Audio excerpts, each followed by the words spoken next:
Vale. Voy a silenciar los micros, ¿vale?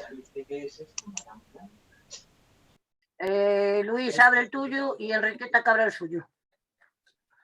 Bien, buenas tardes a todos y a todas. Soy Isa Chao de Lugo y voy a moderar esta videoconferencia. Antes de nada, deciros a todos de que va a ser grabada. El que no quiera que salga su imagen, con cerrar su cámara lo tiene solucionado. Voy a leer unas normas básicas para el buen desarrollo de esta reunión. No se permitirán faltas de respeto de ningún tipo. Si se produce algún tipo de descalificación o no se respeta el orden del día, procederé a cerrar el micro a esa persona y si persiste podrá ser expulsada de la reunión. Una vez terminada la ponencia, irá dando palabra por orden de petición según vayáis levantando la mano en el botón situado en la parte inferior de la pantalla. Si no encontráis el botón, podéis pedirla a través del chat. Cuando os nombre, aseguraros de tener el micro abierto. Dispondréis de 2 minutos y os avisaré cuando os queden 30 segundos. Debemos evitar las repeticiones e iremos directo al grano para intentar agilizar y dar opción a más intervenciones. Daré la palabra en primer lugar a todas aquellas personas que intervengan por primera vez y luego, en función del tiempo restante, a las segundas y así sucesivamente. Esperamos que todo transcurra de una forma correcta y provechosa para todos y todas y empezamos dando la palabra a Enriqueta. Adelante, Enriqueta. Buenas tardes a todas las personas que estáis al otro lado de la pantalla. Luis Javier se licenció en Pedagogía por la Universidad Complutense de Madrid. Ha trabajado como profesor en los institutos madrileños de República del Salvador, en la ciudad de Los Ángeles, en el cruce con Villaverde y en el Jaime Ferran Clua de San Fernando de Henares. En este último se jubiló hace 5 años. Es seguidor de las corrientes pedagógicas modernas. A quienes le conocemos nos ha hecho comprender la importancia de una buena educación para el futuro de nuestras hijas e hijos. Tiene 2 hermanos que también han sido profesores y sus hijas, 2 en la actualidad lo son. Su compañera también estudió magisterio. Él, los últimos años, fue profesor de educación física y nos enseñó a amar la gimnasia, cosa que le fastidiaba mucho que no dijéramos educación física. Creo que os habréis dado cuenta todos que le conozco muy bien. Es el hermano de mi compañero y además es una de las mejores personas que conozco. Le doy la palabra. Gracias. Muchas gracias, Kika. Me abrumas, como siempre. Bueno, buenas tardes. Me planteó Manuel el tema de educación y yo quería hacer un marco general de dónde venimos y ver el momento actual cómo está la cosa, ¿no? Cuando estudié pedagogía, mi tesina iba a realizar sobre la ley Moyano, 1857. Y es la primera ley de educación. En el año, por esa década, se calcula en España un 80% de analfabetos. La enseñanza, a partir de las Cortes de Cádiz, empieza que son liberales, empiezan a hablar de educación a nivel institucional, de hacer reglamentos, de hacer instrucciones y organizar un poquito el tema de enseñanza. Y queda reflejado en el año 57 con esta primera ley de educación. ¿Qué es lo más importante de esta ley? Primero, establece la enseñanza primaria, la segunda enseñanza, primera enseñanza, segunda enseñanza y superior. La primaria es obligatoria de 6 a 9 años. Por primera vez se habla de obligación de estudiar entre los 6 y 9 años. ¿Problema que tiene en este momento el gobierno? Que no tiene infraestructura para poderlo implantar. Como siempre, el tema económico va por detrás de los políticos y de todo. Entonces, establece que haya enseñanza pública y enseñanza privada. Y esta enseñanza privada está controlada de la enseñanza pública, no, por unas directrices. y dice que en todos los ayuntamientos debe haber una escuela. Y dice que que tienen que proveer económicamente a los ayuntamientos que no puedan para que pongan la escuela, para ti, para tal. Y también establece la enseñanza del magisterio, ¿eh? Y establece que en todas las provincias debe haber por lo menos una escuela de magisterio, una escuela normal, que se llamaba entonces. De alguna forma empieza a fraguarse un poquito la infraestructura de lo que va a ser la educación. En esta enseñanza primaria, hasta los 9 años, se establece por enseñanza, lectura, escritura, matemáticas, geometría, algo de geografía, tal. Pero establece que a las niñas se les da otro tipo de enseñanza, aparte de, en vez de darles dibujo lineal o geometría, pues labores y cosas de estas. Que estamos hablando del siglo XIX, 1857. También hay que contextualizarlo, ¿no? Una vez acabada la enseñanza primaria, se hacía un examen de validez de ingreso para el bachillerato, para la segunda enseñanza. Yo creo que todos nosotros, os estoy viendo las caras, hemos hecho el examen de ingreso al bachillerato. Hemos estudiado el bachillerato de elemental superior y el PREU o el COU en los más jóvenes. Y entonces es que nosotros hemos estudiado con la estructura de la ley Moyano. Entonces, ¿qué pasaba? Que a los 9-10 años, una gran mayoría de alumnos se perdían, volvían al mundo laboral. Estamos hablando de épocas donde había mucha necesidad y que rápidamente con 10 años a los niños se ponían a trabajar incluso antes. Entonces, hasta ahí no hay lo normal.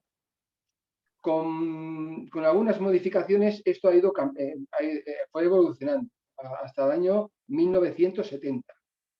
Porque nosotros teníamos bachillerato elemental, la reválida, el bachillerato superior, la reválida, el PREU, la prueba de madurez, y todas estas cosas, estas pruebas ya estaban previstas en la ley Moyano, ya estaban establecidas. Bien, y llegamos a 1970, que es, digamos, la revolución del sistema educativo. Porque la enseñanza primaria se transforma en enseñanza general básica, la EGB famosa, y que va a llegar hasta los 14. Y es obligatorio. A partir de ahí, vosotros recordaréis la explosión de institutos, de todo de institutos y de colegios que hay por toda la geografía. Bueno, no he hablado de que a lo largo sobre todo en la época de la República y posterior, se construyeron escuelas en todos los pueblos, en todos los sitios, hubo un fomento de la enseñanza. Pero a nivel de sistema educativo no hubo modificaciones. Pero a partir de 1970 sí hubo una explosión, sobre todo de la secundaria. Ya no solamente no teníamos que ir a estudiar el bachillerato a la capital de la provincia, pues empezaron a hacerse muchos institutos en ciudades importantes de las provincias. Aparte de la obligatoriedad de estudiar hasta los 14 años, después estaba el BUP hasta los 17 y el COU. En cuanto a... Vamos a ver. Principal problema que se encontraron después con este tema de si los chavales estaban hasta los 14 años y la edad laboral era hasta los 16, mínima para trabajar hasta los 16, había 2 años en que los chicos estaban en un limbo. Los que no aprobaban la EGB podían pasar a la FP. Una FP que por esos momentos estaba muy desprestigiada.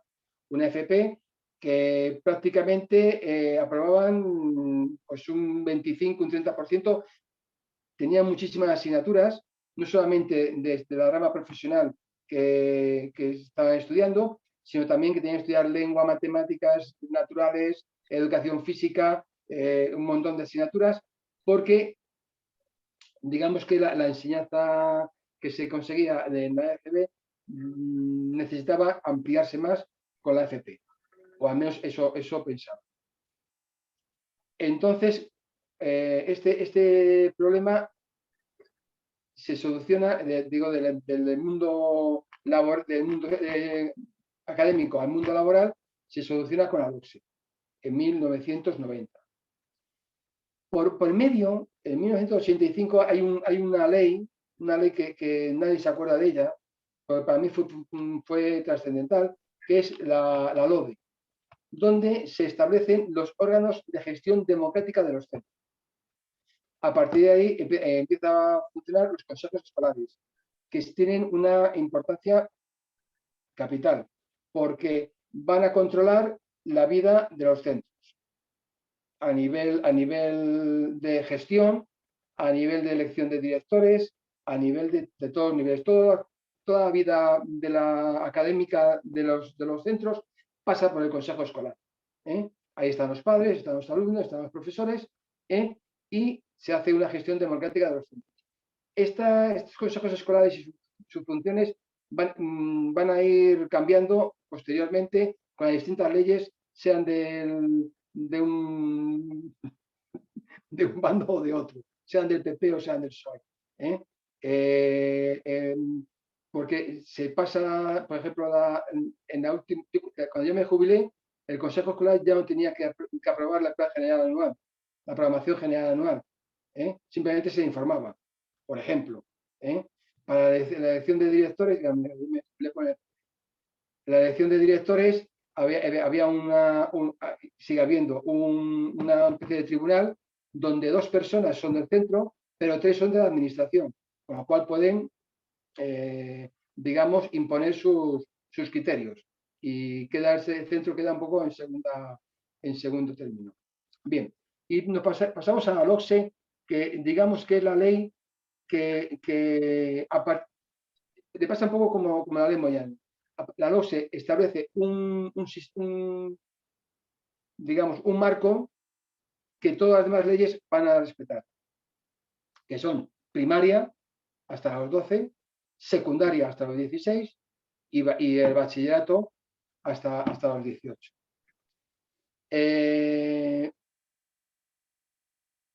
Y tiene, primero, claro, el problema laboral queda solucionado. Salen a los 16 hasta el obligatorio, a los 16 ya pueden empezar el mundo laboral o seguir por distintos caminos del sistema educativo. Pero el problema, para mí, el problema es cuántos chavales, cuántos alumnos terminan la secundaria, terminan las enseñanzas, terminan la FP básica, que se llama ahora, y cómo lo terminan.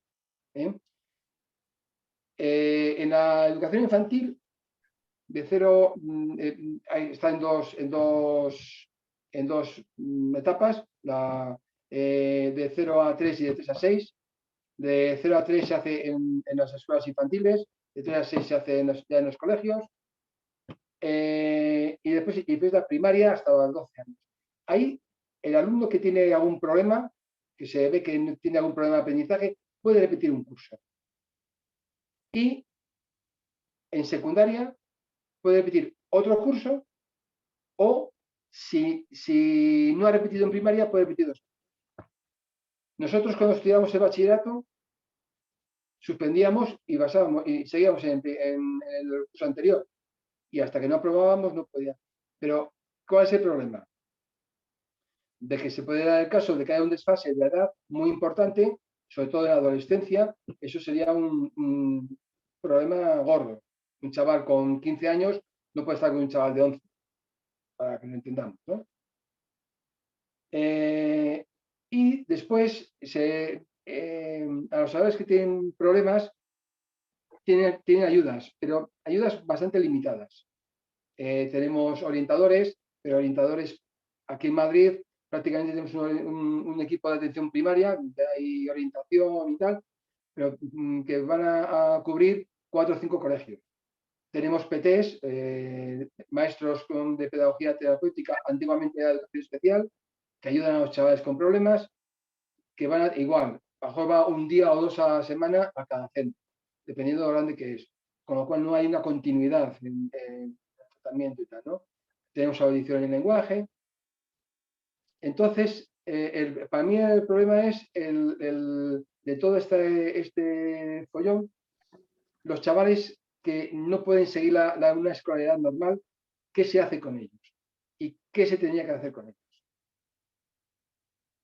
Porque, bueno, yo, me ha dicho Kika, estuve trabajando 9 años en la República de El Salvador, era un colegio en el cruce de Villaverde, un colegio, un barrio marginal, donde, bueno, pues se vivían bastante regular y donde había una gran necesidad de todo, ¿no? Primero de enseñanza y de educación. Entonces, allí el 25% de los chavales no acababan, salían del colegio sin el graduado escolar, con el certificado de escolaridad que dábamos por haber estado 8 años escolarizados. ¿Y qué hacían esos chavales? Pues se perdían. En ese momento no teníamos ningún tipo de ayuda. Ahora sí hay, afortunadamente. Pero digamos que el primer problema sería la ratio. Se ha hablado hablan ahora de que para el año que viene va a volver a la ratio normal, de 25 alumnos en primaria, 30 en secundaria, 35 bachillerato, que este año se ha rebajado por el tema del COVID. Y este año, con el tema del COVID y con la baja de ratio, se han dado cuenta, me cuentan mis hijas, que son maestras, y me dicen mis compañeros en el instituto, de que los resultados en los cursos donde se ha hecho la enseñanza presencial han mejorado los resultados de una forma exponencial. El número de suspensos ha bajado muchísimo. ¿Por qué? Porque el maestro, tiene un grupo reducido, puede controlar el proceso de enseñanza-aprendizaje. Y el contacto profesor-alumno es fundamental. Tiene que haber ese contacto físico, ese contacto personal. La videoconferencia está muy bien para los mayores, para la universidad, incluso, bueno, ni para bachillerato, porque mis propios compañeros que dan bachillerato están viendo que se están suspendiendo alumnos como nunca, porque no son capaces de engancharse a una pantalla y oír a un señor dar sus explicaciones y ponerle los problemas o lo que sea. Entonces, primero, bajar la ratio. Bajar la ratio, que es lo que tiene que es fundamental. Después, tendremos que tener atender los problemas de aprendizaje desde que sale, desde que se detecta. Un niño con 6 años, incluso antes, mi hija mayor es maestra de educación infantil. Tiene niños de 3 años. Y niños con 3 años, ella está detectando ya necesidades. Pues si cuando la maestra detecta una necesidad, detecta un problema en un niño, se atiende, se diagnostica, se le trata y mira a ver qué pasa con ese niño. Tiene un problema psicoafectivo, tiene un problema de inteligencia, lo que sea, va a estar ya controlado y va a poderse poner, en muchos casos, remedio a ese problema. Se me van ideas.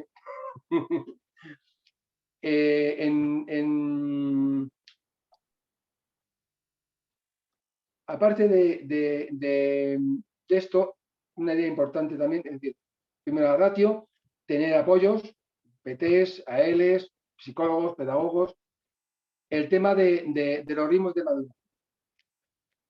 Yo oigo los planes de estudio y me hago juicios.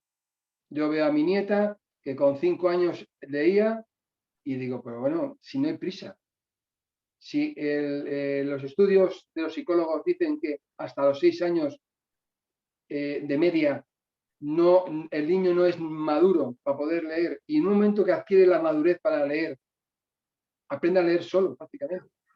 ¿Qué tenemos que darle? Pues conceptos básicos, derecha, izquierda, arriba, abajo, dentro, temporales, espaciales, todo tipo de cosas, socializar, jugar en la escuela, y cuando llegue el momento, dale contenido. En primero de primaria ya tienen que dar el sustantivo, el adjetivo, pero bueno, si son conceptos abstractos que el niño no va a entender, lo puede memorizar, pero no lo va a entender. Vamos a esperar, vamos a ir con calma. No vamos a atropellarnos, porque yo veo los contenidos de primaria, de quinto, sexto, primero y segundo de la ESO, y se llevan muy poco. Dan prácticamente los mismos contenidos, se repiten. ¿Por qué? Porque no hay mucho más que dar, dan un poquito más de profundidad, pero si hiciéramos caso a los psicólogos, darían, los contenidos estarían mucho más racionalizados. Dicen los psicólogos, que son muy listos, que los pedagogos y los psicólogos siempre tenemos ahí. Dicen los psicólogos que hasta los 14 años no estamos maduros para hacer operaciones abstractas. Entonces, no vamos a poner a dar a los niños, a los alumnos, álgebra antes de que puedan, porque pueden aprender el mecanismo. Yo me imagino que todos vosotros os acordaréis de cuando os enseñaron a multiplicar o nos enseñaron a dividir, que bueno, hasta 3, 4 años más tarde, a mí me pasó por lo menos, yo no entendía cuándo tenía que multiplicar, cuándo tenía que dividir, a mí me sonaba todo igual. Yo sabía tabla de multiplicar, sabía dividir, sabía quebrados, pero no sabía cómo funcionaba esto. Entonces, vamos a respetar la evolución de las mentes infantiles, de la psicología, de la madurez de los alumnos. Y con esto lo que hacemos es, vamos a hacer que el lenguaje y el cálculo, los temas estos sean principales, siempre las socionaturales, digamos, todo esto de este ámbito, se puede ir aprendiendo practicando el lenguaje y practicando la matemática. Lo que antiguamente, ya hace muchísimos años, hablaban de los centros de interés. Coges un tema que puede ser el árbol, pues está hablando del ámbito natural, y podemos empezar a contar, podemos a describir, podemos hacer un montón de cosas. El alumno va a entender mucho mejor, va a asimilar, porque un conocimiento, para que sea útil, el alumno tiene que ser capaz de integrarlo en su mundo, en su cerebro. Si él ese conocimiento no integra dentro de su esquema mental, ese va a quedar ahí suelto y no va a saber para qué sirve. Conoce, yo sé que la capital de España es Madrid, pero no me sirve para nada porque no lo he utilizado. Pero si yo estudio el árbol y lo integro, me da manzanas, me da peras, me da tal, hay insectos, me da sombra, yo qué sé, 1000 cosas. Los puedo contar, los puedo agrupar por los que son de hoja perenne y hoja caduca. Le estamos dando algo para que ellos, ese conocimiento se integre y les sirva para nada. Y esto no es nuevo, esto es la escuela moderna, la institución libre de enseñanza, todo esto es educación en la naturaleza, educación integrando los conocimientos donde en la vida del alumno. Otro problema que tenemos con los alumnos que van abandonando, porque hay estadísticas, bueno, podría hablar de estadísticas que las tengo aquí, de la gente que acaba primaria, que acaba secundaria, que acaba bachillerato, y cómo, pero a mí lo que más me llama la atención es cómo entre la enseñanza pública y la privada hay una gran diferencia, pero incluso dentro de la pública, de un distrito de Madrid a otro o de una ciudad a otra, hay una gran diferencia. Por ejemplo, en la enseñanza secundaria, en España, la acaba el 83,5% de los alumnos, pero solamente el 62% con todas las materias aprobadas. Sabéis que desde la ley, ¿cuál ya fue? La LOE, desde la LOE en el 2006, un alumno puede aprobar de graduado en secundaria teniendo 2 asignaturas suspensas, siempre que no sean lengua y matemáticas. Bueno, pues fijaros que poquito más de la mitad aprueba aprueba todo. Hay un 40% de alumnos que acaban con 2 materias suspensas. Esto nos dice mucho. Pero en la privada pasamos de un 83% de aprobados a un 97%. Y con todas materias aprobadas, un 88%. Hay una gran diferencia. ¿Por qué? Porque la enseñanza privada puede seleccionar a los alumnos y la enseñanza pública no debe y no hace. Y la concertada no puede, pero sí lo hace. Siempre que puede, tiene un chaval problemático, le va a invitar a que se vaya de su centro, porque las malas estadísticas, ellos viven de la fama que tienen de ser buenos colegios. Y en enseñanza pública y alguna concertada, que es un poco consecuente de lo que es, no pueden hacer eso. Entonces, en barrios, en pueblos, en sitios desfavorecidos, se están convirtiendo en colegios en auténticos guetos de alumnos con problemas. Porque el problema social, familiar, económico que hay fuera de la escuela repercute directamente en la escuela. Eso es así. Yo cuando daba clase en el Público de El Salvador, yo sabía cómo eran mis alumnos. Mis alumnos, en su casa no había ni un libro, ni una revista, ni un periódico. Lo decían ellos. Decía uno, yo tengo un libro, porque mi abuela, tengo un libro. Decía uno.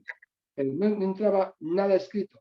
En ese ambiente, en que además, digamos que la necesidad de traer un jornal a casa es importante, en cuanto terminaba la EGB, incluso si podían un poquito antes, se marchaban al mundo laboral, a chatarra o a los mercadillos o a donde pudieran, de ayudante de su padre, que era fontanero, o era lo que fuera él, ¿no? Entonces, esa desigualdad, el sistema debería de poner más medios para que se compensara. Porque no es lo mismo poner 30 alumnos en el barrio de Salamanca que poner 30 alumnos en Vallecas o en Villaverde. O no sé, yo hablo de Madrid, que es lo que conozco, siempre he estado, aunque soy leonés, siempre he estado dando clase en Madrid. Entonces, esa unificación que quieren hacer las autoridades políticas de las ratios, de las ayudas, de los medios, debería ser descompensado. Aquellos centros donde tienen mucho más problemas, grupos, barrios donde hay mucho más problemas, deben poner muchos más medios para compensar, para poder atraer a esos alumnos.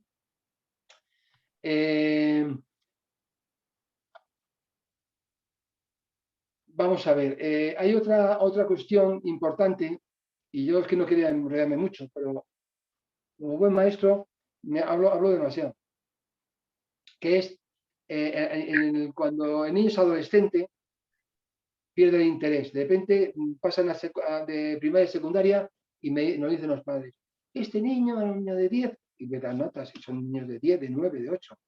Pasan al instituto y de repente suspenden todo, o suspenden muchas. Y dice, es que el instituto, vamos a ver, el instituto tiene las mismas asignaturas que tiene el primero de la ESO, igual que sexto de primaria. Y hay dos diferencias. Una, que en vez de haber un maestro, o dos, tres, el maestro tutor, con el profesor de educación física, de inglés, de música y tal, pasa a tener un profesor por cada asignatura. Y eso a los chavales les descoloca mucho, mucho. Y segundo, que entran a la adolescencia. Entran a la adolescencia, unos un poquito antes, otros un poquito después, pero en esos de 12, 13 años, los chavales cambian todo su cerebro, toda su vida, cambia radicalmente. Entonces se hacen críticos, desdeñan la autoridad, desdeñan la escuela, el colegio, el instituto, esto no es para nosotros, presumen de no abrir un libro en todo el curso, porque es que yo soy mayor y ya hago lo que me da la gana, y cosas de estas. Entonces, la enseñanza hay que hacer será atractiva.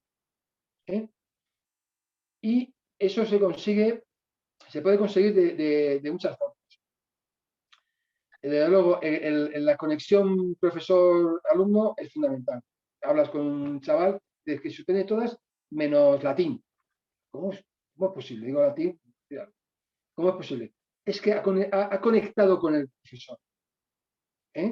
Tiene una buena conexión con el profesor, le cae estupendamente, tal, y entonces esa asignatura siga estudiando, por ejemplo. Entonces, la conexión profesor-alumno, fundamental. Por otro lado, están los chavales que han ido promocionando en primaria, suspendiendo asignaturas. Y que llega un momento en que llegan a secundaria y hablas de sintaxis y para ellos es como el Uber o el Cabify. Es un taxi que anda por ahí, pues no saben lo que es una sintaxis.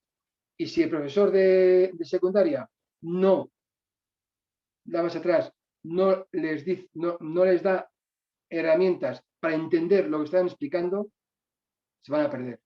Es como si querer aprender integrales sin saber multiplicar. Imposible. Entonces los chavales, como no entienden nada de lo que están hablando, desconectan y fuera. Entonces, en secundaria sí hay herramientas, porque está lo que el PEMAR, antes era la diversificación.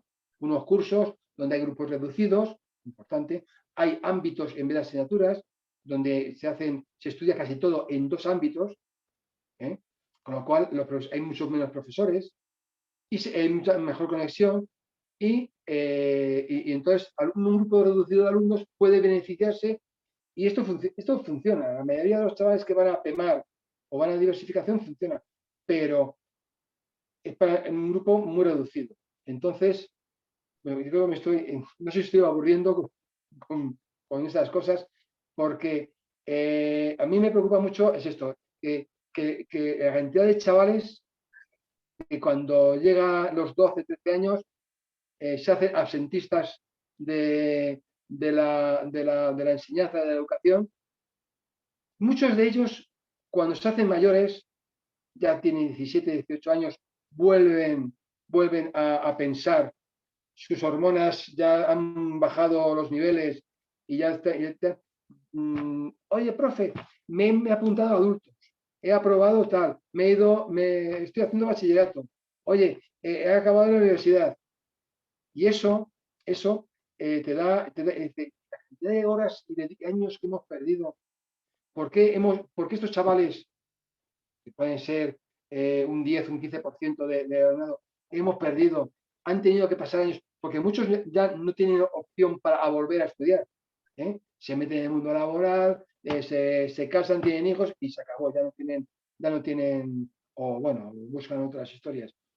Entonces, es en primaria y en primera parte del primer ciclo de secundaria donde los poderes públicos deben hacer hincapié y deben hacer todos los esfuerzos para enganchar a los alumnos, y los maestros, los profesores, tenemos una labor importante, motivadora. Si yo me engancho con los chicos se enganchan conmigo, yo les llevo, me ayuda la educación física. El primer día me mandaba a correr, me miraban así de lado y decía, ¿esto qué es? Y a última hora, cuando terminamos el curso, todos corrían, todos saltaban, todos brincaban, daban volteretas, jugaban a bádminton, porque todos, al final, vamos a correr 5 minutos, vamos a correr 6, vamos a hacer esto otro, hoy ahí somos capaces, yo contigo, venga, yo te ayudo, pero tú lo haces, tú lo intentas. Y desde ahí, y eso pasa en todas las asignaturas, en matemáticas, en lengua, en sociales. Tú que no entiendes una cosa, vamos a ver por qué no entiendes este problema de matemáticas. Vamos a ver qué es lo que tú piensas, qué es lo que te falla y vamos a hacer. Entonces, para eso necesitamos que el profesor pueda llegar, un profesor con 30, 33, porque el ratio es 30 más un 10% que pueden ponerte, y nunca es menos, 30, 33 alumnos, no puede estar atendiendo a uno, a otro, porque no tiene tiempo. 50 minutos de clase no dan para más. Pero si tienes 20, tienes 18, sí te da tiempo, sí te da tiempo. Y puedes engancharte. Yo hoy me engancho con Pepe y mañana me engancho con María. Y estoy un ratito con ellos. Y que ella además establece una relación con ellos. Y eso, desde mi punto de vista, funciona. Bueno, me he enrollado un poquito. Espero que os haya transmitido un poco mis inquietudes en cuanto a eso. Se puede pues hablar de sistemas de enseñanza, podemos hablar de que si Piaget, que si Montessori, que si Fulanito y Menganito, la solución libertaria de Eisenhower, o que queramos. Pero para mí lo fundamental es que los chavales estudien con las limitaciones y con las cosas que tengan que estudiar y que lleguen y que terminen una enseñanza, que puedan estar cualificados para una FP, para una universidad y para el mundo laboral y se hagan personas. Yo creo que con eso esas ideas son suficientes. Perdonadme la extensión. Una pregunta que me olvidé de hacértela. ¿Prefieres responder pregunta por pregunta o agrupas de varias en varias? A mí, como sea normal en nuestro grupo, a mí me da igual. Yo soy Esto nuevo aquí. siempre lo dejamos al criterio de la persona. En todo caso, yo voy dando palabras y tú cuando quieras responder me interrumpes y ya está. ¿Vale? Pues de uno en uno y así Vale. vamos viendo cosas. Vale. John, adelante. Hola, Luis Javier. ¿Me oyes? Sí, te oigo. Bien. Bueno, totalmente de acuerdo, claro, con tu exposición. Yo lo que pasa es que sí, hay una cosa que me cuesta mucho entender, ¿no? Teniendo profesores como tú, ¿qué está pasando en este país? Y no lo digo en broma, no lo digo en broma, lo digo en serio, porque yo he conocido muchos profesores maravillosos en la escuela pública. Pues yo creo que este país tiene un problema. Y es que no entiendo dos cosas, que la filosofía y el dinero son dos cosas muy importantes para invertir en la escuela. Cuando hablo de filosofía es que en la vida hay que preguntarse las cosas. Y en las escuelas no se pregunta ni se contesta, se aprende de memoria. Y para mí esto es un problema garrafal que no le ocurre, por ejemplo, a países del centro de Europa. O el caso de Finlandia, que efectivamente en Finlandia también los niños juegan, como has dicho tú muy bien. Juegan y se divierten y socializan, que es clave eso. Esa es la mejor educación que se puede tener cuando se es niño. Y cuando se es mayor, mi hija, por ejemplo, que estudió en la escuela pública y en la universidad pública y después terminó la carrera en Colorado, hace poco, cuando llegó a Colorado, lo primero que se dio cuenta es de que la enseñanza era totalmente distinta a la de aquí, que no tenía la universidad, no tenía nada que ver, nada. ¿Y qué nos pasa? ¿Qué nos pasa que todavía la última ley CELA, que es mejor que la anterior, claro, pero vuelve a lo de siempre? 30 segundos. No se toca el tema de la iglesia, no se toma el tema de los ratios, porque una buena enseñanza necesita poca gente, no 15, 12 personas, 12 chavales, porque cada chaval es fundamental y hay que invertir dinero ahí. Si no se atiende a cada persona individual, no hay enseñanza y en su conjunto para socializar. Por lo tanto, estoy totalmente de acuerdo contigo y me da mucha pena que gente como tú no tenga una salida en este país porque se hacen malas leyes y porque la sociedad no quiere evolucionar. Y eso es una pena, de verdad. Bueno, pues estoy de acuerdo contigo en todo. Hay una cosa que no he dicho. En primaria los maestros estudian para enseñar. Y el ambiente, las ganas de trabajar, todo es muy distinto. Yo estuve 9 años profesor de GB, me gustaban los críos y bueno, aquello se inspiraba educación y compromiso por los 4 costados. Cuando hicieron la DOCSE, a mí me gustaban los adolescentes, a mí me gustaba la gente brava, que me cuestionaba. Entonces me hice la oposición a secundaria y cambié. Era de sociales y me cambié a educación física. Entonces, cuando llegué al instituto, para mí fue no sé, darme contra una pared. Porque ahí estamos heredando todavía, fíjate, estamos hablando del año 90 aquí, 31 años.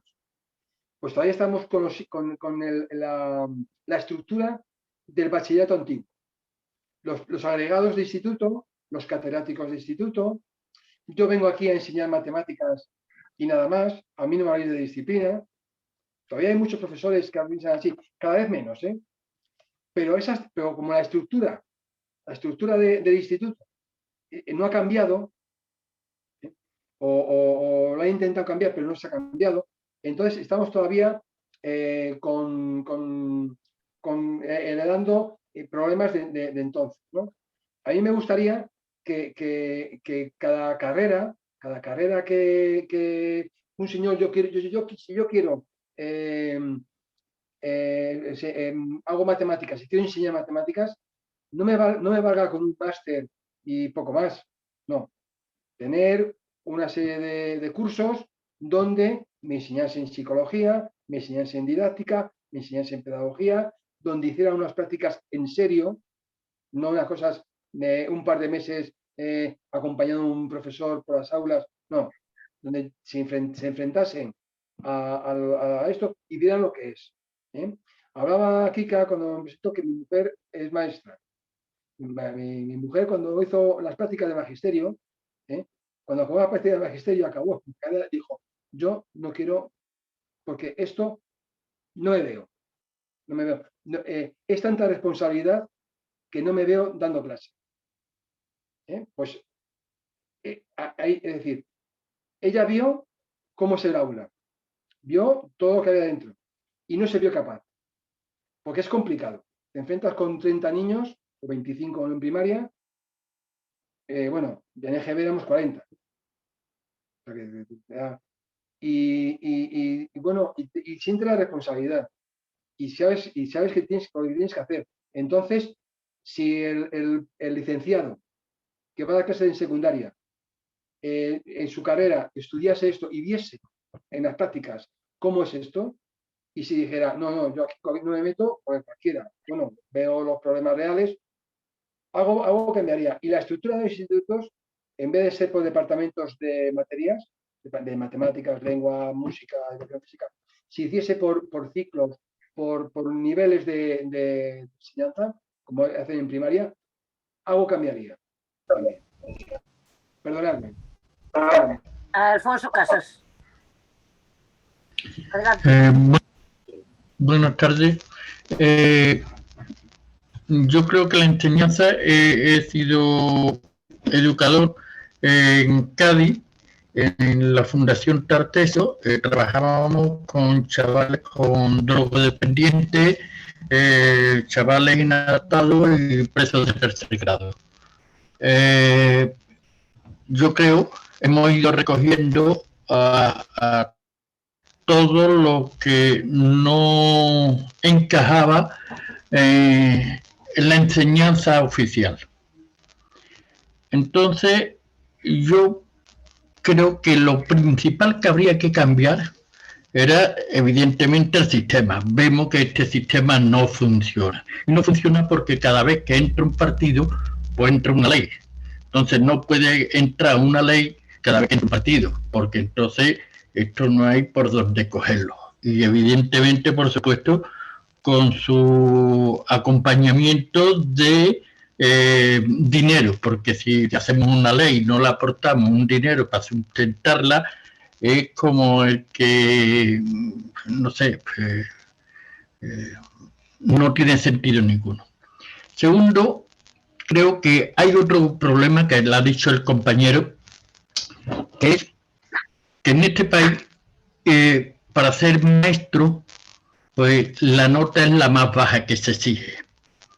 Creo que no hay otra nota más baja para otra carrera. Entonces, eso, queramos o no queramos, pues no, porque precisamente para ser profesor pues tendrías que tener casi media carrera de psicología o la carrera entera, tener 2 carreras, y sí una formación bastante más fuerte de lo que hoy se exige. Y hay otro problema, creo, ¿no? Bueno, sí, hay mucho, pero por ejemplo, en la enseñanza habitual, cuando detectamos la falta del problema en un niño por deficiencia, hay logopeda, hay de alguna manera, aunque poco, pero sí hay ciertos apaños, ¿no? Y tenemos ciertas posibilidades de atenderlo. Pero cuando tenemos niños superdotados, ni lo detecta el maestro o el profesor, ni lo detecta, pero es que tampoco hay nada. Cuando precisamente un niño de estas condiciones, pues son los que nos pueden resolver el día de mañana con muchos problemas, de que salga un buen ingeniero, que salga un buen médico, pues, que salga un buen científico. Y por último, otro de los pasos que yo hemos notado, ¿no? Y que notamos, ¿no? Es que no hay una senda que vaya hacia arriba, ¿no? En la enseñanza, cuando pasamos de la enseñanza primaria a la secundaria, que hay ahí unos saltos y ahí abandonan muchos chavales la educación, ¿no? Y cuando pasan de la secundaria a la universidad, en el primer curso pues se desmadran. Entonces, no es muchas veces, creo que no es cuestión de hormonas, porque tanto de primera para el segundo hay algo de hormona y la segunda para la universidad, pues posiblemente haya también más hormonas, pero no creo tanto que sea tanto de hormonas como de suavizar esos escalones o de integrar un escalón en otro. Bueno, vamos a ver, tiene razón, vamos a ir por partes. Dices de las leyes de educación, efectivamente. El que más cerca ha estado de conseguir una ley de educación consensuada fue Ángel Gabilondo, y cuando ya estaba todo arreglado y pactado con PP, con todo tal, pues saltó por ahí, alguien dijo ay, y se rompió todo el tinglao, y ahí estamos otra vez con la ley BERT y ahora con la CELA, y sin consensos, y estamos igual. Y ahí la pelea hay dos. Una es la religión, que si la religión nace media, que si patatín que patatán, que si una hora más de filosofía, una menos de música, una más de lengua, dos menos de no sé qué. Y son las migajas tenían que ser algo más global y un sistema y llegar a un acuerdo. La LOCSE fue revolucionaria. Te digo que para mí, a mí me gusta la LOCSE. Hay padres que dicen que con 12 años ir al instituto, pues íbamos con 10 nosotros. Íbamos en el mismo edificio de 10 a 18 años. Ahora vienen con 12. Y además, los chavales los chicos de primero o segundo están jugando casi con las muñecas y con no sé qué. Los chicos con el balón y tal. Los un poco más mayorecitos ya hacen sus corrillos, pues ya socializan, la pandilla de amigos, tienen que hablar, las chicas, los chicos, patal. Y los mayores en el patio se van del instituto, pues tienen permiso y se van afuera a fumarse el cigarrillo enfrente del instituto. Es decir, ese problema de que estén en el mismo edificio pero estoy de acuerdo con la LOCSE, porque los adolescentes, la adolescencia que empieza con los 12 y acaba con los 18, se hace en el mismo edificio, se hace en el mismo sitio, secundaria, obligatoria y posobligatoria. Pero la LOCSE tenía un problema. Además, fue la que puso la diversificación, puso las optativas, no hizo una ley económica de acompañamiento. Entonces, cuando se fue a aplicar la LOCSE, se aplicó sin dinero. Además, vino una crisis económica en los años 90 y tantos, que tal, entonces ajustar, después vino la otra crisis, nunca ha habido dinero para meter en educación de forma más seria y poder dotar. Entonces,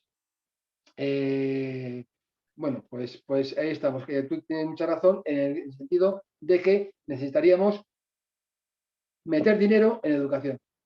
Igual que se mete en armamento y se mete en muchas cosas, que se meta dinero en educación. Los superdotados, efectivamente, ese es un problema gordísimo. Hay chavales superdotados que se diagnostican. Se ven problemas, viene el equipo de atención primaria o viene el pedagogo, el orientador que hay en todos los institutos, una gran conquista, tener un orientador en cada instituto, pero no es así en muchos colegios. Pero muchas veces no sabemos muy bien qué hacer con ellos. Hay centros especiales donde se les motiva, se les da. Claro, dentro del aula es muy difícil. Se puede hacer alguna cosita, pero no mucho. Pero yo, por ejemplo, tuve un alumno, Geray, que era superdotado de matemáticas. Y los sábados se iba a Alcalá de Henares, porque había ahí un aula donde a él le metían caña en matemáticas. Y el tío iba allí todos los sábados y le daban más de forma que podía hacer. Pero hay muy poquito. Y dentro del sistema, dentro de la enseñanza arreglada, no hay casi nada. Lo que el profesor dentro de su aula puede hacer. Y te digo que con ratios de 30 a 33, muy poco. Y no sé qué más contestarte. Yo creo que me ha acertado tu intervención y bastante bien dado en problemillas que tenemos. Ahora de Santiago Tornero, que como tiene problemas con el micro, lo deja en el chat. Una pregunta para Luis Javier. ¿Qué cambios han sucedido en el sistema educativo para que los maestros, las maestras, profesores hayan perdido el prestigio social y la vocación? Una parte importante del colectivo no la demuestra. Y luego las familias, ¿cómo podemos haber abandonado la responsabilidad de exigir a nuestros políticos la prioridad de invertir en educación en comparación con los países de nuestro entorno? Bueno, el prestigio de los maestros, profesores, ha estado tocado, pero yo creo que, no sé, yo siempre me he sentido muy respetado por los padres y muy apoyado en un tanto por ciento muy elevado. Es verdad que siempre te encuentras con algún padre que viene a enmendarte la plana, a criticarte, incluso delante de los chicos y a ponerte pegas, pero yo no sé, el prestigio ya no es, porque muchas veces es que ganamos poco, no ganamos tampoco, ganamos poco, no como a lo mejor como quisiéramos, pero tampoco somos unos pobres hombres, como mi abuela, que era también maestra, que sacaba del dinero que le daban para material los descuentos para poder llegar a fin de mes y hacer tapujos de estos. Pero desde la Ley General de Educación, más o menos, antiguamente teníamos las permanencias, que te queda para complementar, ya nos dieron un complemento, pero es un poco, yo no sabría muy bien el desprestigio de los maestros de dónde viene. Hay bastantes personas que nos ven un poquito así, mucha envidia por las vacaciones. Yo más he oído, ¿no? Es que vuestras vacaciones, Pues muy bien, tenemos vacaciones. Digo, la escuela de magisterio está abierta. El que quiera estudiar, que estudie. Es verdad que nos venía muy bien, ¿eh? Acabas el curso muy cansado, mucho estrés, mucha historia. Y bueno, pues a lo mejor acabamos teniendo el mes de vacaciones como todos los demás trabajadores, pero no entiendo muy bien el desprestigio de los maestros. ¿Qué podemos hacer? Pues entregarnos en cuerpo y alma a nuestros alumnos, ser profesionales, ¿eh? Y darnos al 100%. Y los padres de los alumnos que tengamos nosotros y vean un profesional y vean una persona que está ahí metido con los chavales, pues lo vamos a prestigiar, sin más. También hay un grupo como en todas las profesiones, hay un grupo de elementos que no viven la profesión. Y también es mucho más llamativo el maestro, el profesor, que pasa, que es un canalla, que hace faenas y tal, que los que hacen el trabajo diario, que son la inmensa mayoría, lo hacen bien. Ese punto. Entonces, no, nada más. Gonzalo. Así te digo, Gonzalo. Buenas tardes. Gracias, Luis Javier, por lo que estás contándonos. Yo me quería referir a que en el 70, la ley que nombrabas tú se llamó, me parece, la ley Villar-Palasí, ¿no? Sí. Yo estaba entonces en segundo de oficialía, en tercero de oficialía, y a nosotros, pues, los curas nos explicaron mucho lo que significaba aquella ley. Y fundamentalmente fue el aumento de las asignaturas de carácter técnico, dibujo, tecnología y taller, que pasaron a ocupar el 80% de la jornada diaria, dejando para el resto, para lengua, para religión, para química, etcétera, dejando pues una hora o dos como mucho a la semana, ¿no? ¿Por qué cuento esto? Porque aquella ley tenía el carácter técnico que se daba a la enseñanza, tenía mucho que ver con prepararnos para el futuro, pero también con eliminar los conceptos críticos o humanos que se podían estar contemplando hasta entonces. Es decir, la desaparición de la literatura en tercero de oficialía o de la lengua en tercero de oficialía, etcétera, estaba diciendo ya algo, ¿no? Con lo que estaba pasando. Claro, por un lado, entonces pasó eso, pero luego ha ido transformándose y la enseñanza siempre ha servido para lo contrario que lo que debería servir. Es decir, no ha servido, igual ha servido para que haya gente que trabaje mucho y bien, pero no ha servido para que haya personas con capacidad crítica, ¿no? Con capacidad crítica. Y en ese sentido, claro, cuando llegara a los años 2000, con el tema de la competitividad como principio en la enseñanza, donde el individualismo era lo fundamental, es que yo me he encontrado ahora, porque estaba estudiando hasta hace poco, cómo una alumna denunciaba al alumno que estaba al lado porque estaba copiando. En nuestros tiempos, si a alguien se le hubiera ocurrido hacer eso, no habría vuelto a la escuela, seguro, por lo menos a la nuestra. Entonces, el tema de la solidaridad, el tema de la competitividad han cambiado y han ido cambiando de bando. Y la enseñanza, por eso no puede haber nunca ahora una ley consensuada. ¿Por qué? Porque se defienden diferentes intereses desde la política. Y entonces aquí ya es muy difícil porque está tan encrespado todo el tema de que no es lo mismo una ley de enseñanza, no con la religión, sino con lo que significa todo de la religión, la Iglesia Católica, etcétera, que una escuela laica de verdad, con capacidad crítica, con capacidad de ver el mundo, ¿no? Nada más, eso es lo que quería contar, que yo creo que la evolución, lo que ha ido evolucionando hasta ahora, yo creo que ya es una cuestión que es a peor en el sentido de que cada vez nuestros hijos y nuestros nietos cada vez les han enseñado menos a ser personas, nada más. La FP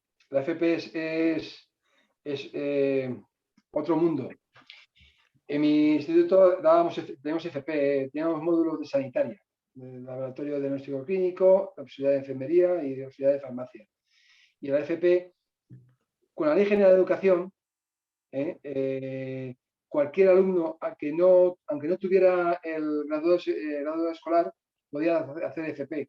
Pero claro, si van sin las herramientas y si van en el bagaje de formación que tenías en la EGB, pues malamente.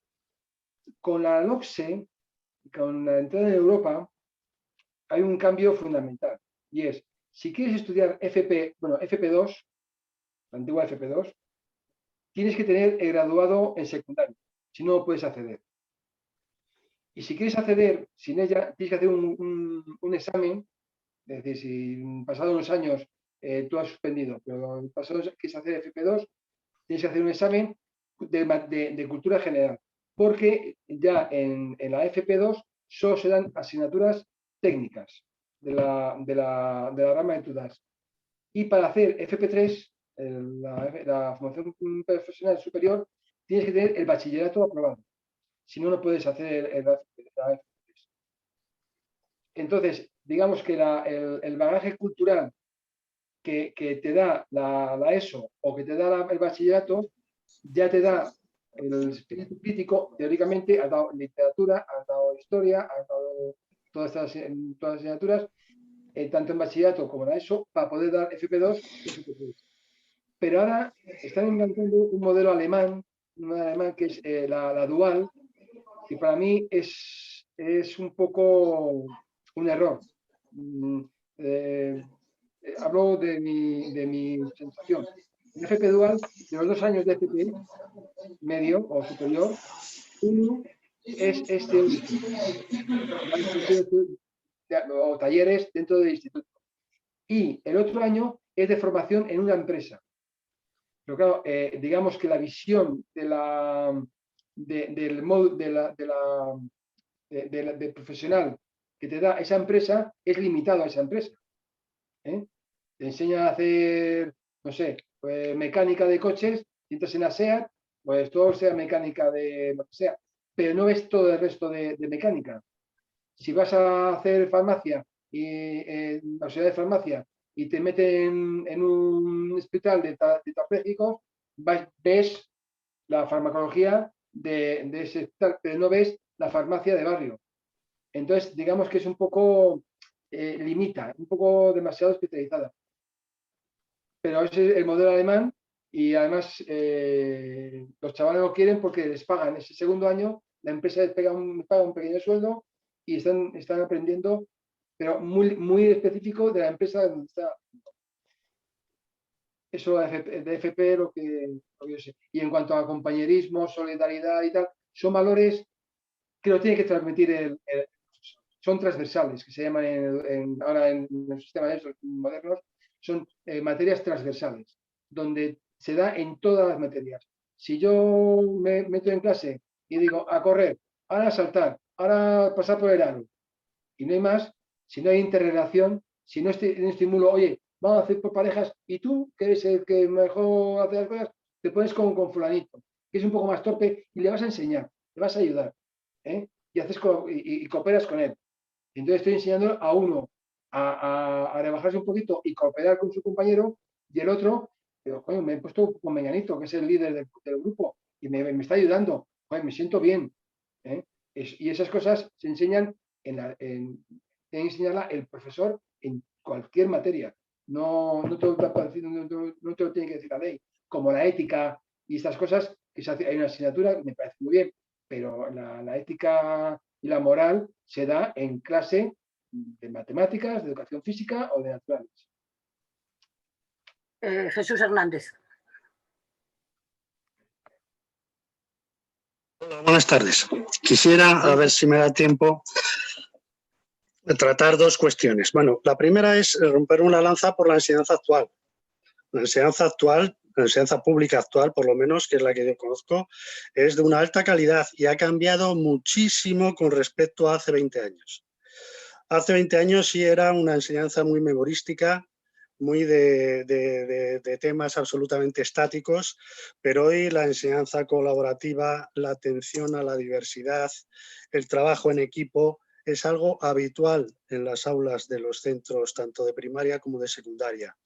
En eso ha tenido mucho que ver en gran parte las leyes y también que la formación, sobre todo de los licenciados de los que hablabas antes, también ha cambiado. Ahora se hace todo un curso de preparación para los licenciados antes de entrar en los centros, no el antiguo CAP, que era una cosa que no servía para nada. Yo recuerdo cuando llegué hace 30 y tantos años a un instituto, evidentemente no sabías lo que era dar clase, te tenías prácticamente que ser tú el que te fueses preparando sobre la marcha. Ahora, en cambio, eso se cuida mucho más. Las leyes, yo creo que tanto la LOCSE como la LOE como la LODE están bastante bien. No es tanta la diferencia, especialmente porque bueno, se han introducido pues, bueno, las nuevas enseñanzas que había que dar y sobre todo las nuevas metodologías. Seguramente la única que realmente era un paso atrás era la Ley Wert, que por fortuna ha durado muy poco, porque eso sí que era un paso atrás, ¿no? Pero la otra cuestión que yo quisiera destacar es la función social que tiene la escuela y que debe tener la escuela pública. La escuela pública es seguramente uno de los pocos lugares, diría casi que el único lugar, donde se produce una socialización real, donde se mezclan todos los grupos sociales, todos los orígenes, la gente que viene de un sitio y de otro. Y incluso los padres y las madres también, porque a través de la participación también se mezclan. Y eso, en este país, con la enseñanza concertada, se está hurtando. La enseñanza concertada lo que hace precisamente es segregar, hacer que determinados alumnos no se mezclen con otros. Y la enseñanza concertada es un auténtico problema para la igualdad de una sociedad. Y se está potenciando cada vez más. Sobre todo se está potenciando, que es el laboratorio principal en Madrid, donde se están formando, ya no es la enseñanza que ha habido siempre de bueno, los centros religiosos y tal, que ya de por sí está mal. Es que ahora hay grupos inversores que están haciendo negocio con la enseñanza. 30 segundos. Porque la comunidad les da un terreno prácticamente por nada, hacen su colegio para sacar dinero y para meter ideología. Y la otra cuestión también que desiguala a esta sociedad es la enseñanza en el tercer nivel, universitaria. La enseñanza universitaria no es en absoluto igualitaria. Es decir, con las universidades privadas y con los másteres, lo que han conseguido es hacer una diferenciación bestial, de forma que los hijos de la clase obrera, sobre todo las clases más desfavorecidas, tienen muy difícil llegar. Porque eso del principio de igualdad de oportunidades es la meritocracia. Sí, tú puedes tener una beca, pero tienes que demostrar que eres cojonudo. Mientras que el de la alta burguesía no tiene que demostrar nada. Con lo cual es algo absolutamente desigual. Ese es uno de los problemas. Hay que meter mucho más medios a la enseñanza pública y sin embargo se detraen para la enseñanza concertada. Y ese es un problema de este país que se debería resolver. Mientras no resolvamos eso, la enseñanza pública va a tener pocos medios para poder avanzar. Gracias. Celia Tellez. Buenas Ay, tardes. no, espera, Celia, déjale contestar a Luis, que me olvidaba de Luis, que contestara. Puedo decirte un par de cosas. De acuerdo contigo, la enseñanza pública, que yo conozco la realidad de Madrid. Y como tú dices, aquí se ha primado la concertada sobre la pública. Es decir, ha habido cada vez menos fondos para la enseñanza pública y más fondos para la concertada. En principio, la concertada era yo fui maestro un año de un colegio subvencionado. ¿Os acordáis de aquello, de las subvenciones? Donde, como no se llegaba para poder escolarizar a todos los alumnos en la enseñanza pública, a unos centros se les subvencionaba a la concertada para que pudiesen todos estar escolarizados. Pero es que ahora, cuando no hay alumnos, se cierra el aula de la pública para que tenga alumnos la concertada. Es el problema. Y efectivamente la enseñanza pública es la que integra a todos los alumnos, ¿eh? O debe ser así. Pero si yo hago un colegio concertado al lado de uno público y en el concertado pongo problemas al gitano, al que tiene no sé qué, al que tiene no sé cuántos, y al que me da problemas lo largo al colegio de al lado, al público, el público se convierte en un gueto y el concertado, qué bien que funciona todo esto. Y más o menos estoy de acuerdo con Jesús. Y gracias. Celia. Buenas tardes, gracias a Luis Javier. Y yo apuntar una serie de cosas que creo que no se han citado, que creo importantes. Por ejemplo, el ejemplo de Finlandia. Finlandia tiene el prestigio de ser el país con mejores resultados a nivel académico, sobre todo llegados a la edad de la adolescencia. Y lo consiguen a base de dar muchísima importancia a acrecentar la seguridad psicológica del alumno o alumna. Para eso seleccionan entre los mejores currículas a los profesores, con lo cual les da un prestigio fuerte. Y eso complementado con otra idea, y es que desde mediados del siglo XX se conoce la importancia que tiene para el crecimiento, tanto en lo académico como en lo personal, de lo que espera el profesor de su alumno, la profesora de sus alumnos. Es importantísimo lo que espera. Cuando un profesor va a un determinado barrio, como se demostró en el año 54 en Estados Unidos, y sabe objetivamente que hay desventajas en sus alumnos, sin embargo, si se logra levantar lo que el profesor espera, elevar el nivel de esperanza del profesor, va a tener un efecto fabuloso en el nivel de rendimiento del alumno. Por otro lado, hay estudios actuales sobre el apego que ponen el acento más que en pensar en el alumno o alumna como un vaso en el que se echa líquidos de diverso contenido. Se le considera que hay que fomentar la seguridad y con esa seguridad el alumno tendrá las energías y las ilusiones suficientes para conseguir resultados extraordinarios. Así es como funciona la enseñanza en Finlandia y esta información me ha llegado por diversas vías. De otro lado, yo os puedo decir que partí de una escuela en un pueblo pequeño, que he pasado por todas esas etapas y que me parece muy interesante defender, sí, que se pongan más medios, pero también más ilusiones por todo el mundo. Saber que la enseñanza, la educación, la formación de las futuras generaciones es fundamental para nuestra vida. Y cierro el micro antes de que Isa me eche el alto. Muchas gracias, Celia. Nada que objetar, todo perfecto. Me parece una intervención muy creativa y que has dicho cosas muy interesantes. En cuanto a la selección de profesores, claro, en España, decía antes otro compañero de que tiene la nota de corte más baja. No es cierto, pero bueno, es de las más bajas. Pero es porque estamos heredando de que hay muchísimas escuelas de magisterio. Entonces, no tenían que cerrar, es decir, si cierran escuelas de magisterio, digamos que la demanda y la oferta de la demanda se equilibraría y entonces se exigiría más nota de corte. No sé si me explico. Es decir, si hay una escuela de ingeniero de caminos y hay 500 demandantes, la nota de corte sube. Pero si hay 5 escuelas de magisterio para 10 alumnos, caben todos. Entonces, la nota de corte baja. Y en Finlandia, como tú me dices, se estimula a los que tienen mejores currículum en secundaria para que estudien, se estimula para que estudien magisterio, que sería otra forma de hacer las cosas. Gracias. Bien, te leo. Francisco Colinas. La formación del profesorado es un aspecto fundamental para la mejora de la calidad de la enseñanza y de la educación.